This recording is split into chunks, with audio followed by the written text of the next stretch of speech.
હવે મિત્રો આપણે આગળ સજીવનું અગત્યનું વિશિષ્ટ એક લક્ષણ પર્યાવરણ સાથેની પ્રતિક્રિયા વિશેનો અભ્યાસ કરીશું।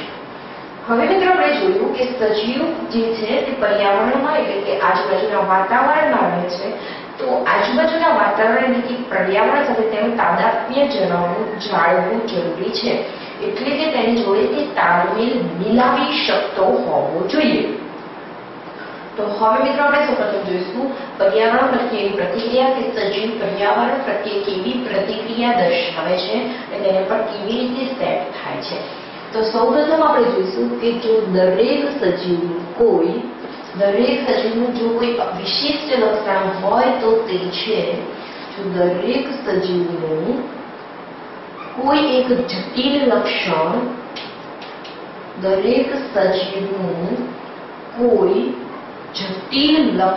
એ છે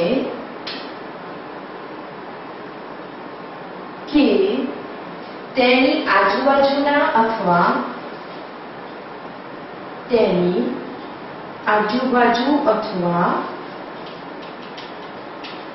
પર્યાવરણ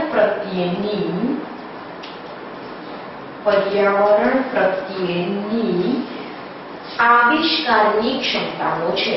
પર્યાવરણ પ્રત્યેની પ્રતિક્રિયાની આવિષ્કારની ક્ષમતા છે।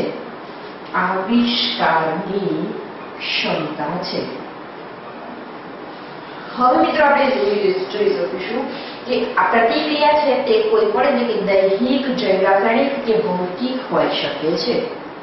પ્રતિક્રિયા દૈહિક, જૈવ રાસાયણિક કે ભૌતિક હોઈ શકે છે। હવે મિત્રો તમને ખ્યાલ આવી ગયો કે પર્યાવરણ સાથેની પ્રતિક્રિયા શું છે? તો પ્રતિક્રિયાની આવિષ્કારની ક્ષમતા છે કે આજુબાજુનું જે વાતાવરણ હોય છે તેના પ્રત્યે કોઈ પણ સજીવનો દેહ કેવી પ્રતિક્રિયા દર્શાવે છે અથવા તો તે પ્રતિક્રિયા દર્શાવવાની તેની જોડે ક્ષમતા છે, તેને આપણે પર્યાવરણ સાથેની પ્રતિક્રિયા કહીએ છીએ। હવે મિત્રો આપણે આગળ જોઈશું કે એક કોષ કેન્દ્રીય સજીવથી માંડીને બહુકોષ કેન્દ્રીય અથવા તો સુકોષ કેન્દ્રીય સુધીના બધા જ સજીવો એક કોષ કેન્દ્રીય સજીવથી લઈને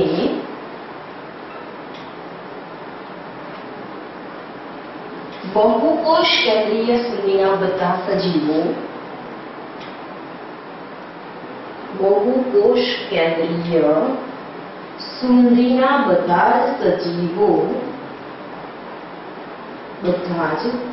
સજીવો વાતાવરણ પ્રત્યે વિશિષ્ટ પ્રતિકાર દર્શાવી શકે છે અથવા તો પર્યાવરણ પ્રત્યે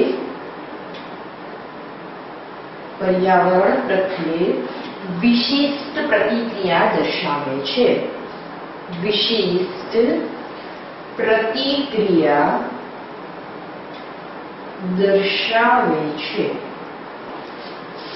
તો હવે મિત્રો આજે દરેક એક કોષ કેન્દ્રીય સજીવથી લઈને બહુકોષ કેન્દ્રીય અથવા વિકસિત અથવા તો જટિલ કક્ષાના બધા જ સજીવો પર્યાવરણ પ્રત્યે તેમની પ્રતિક્રિયા દર્શાવી શકે છે।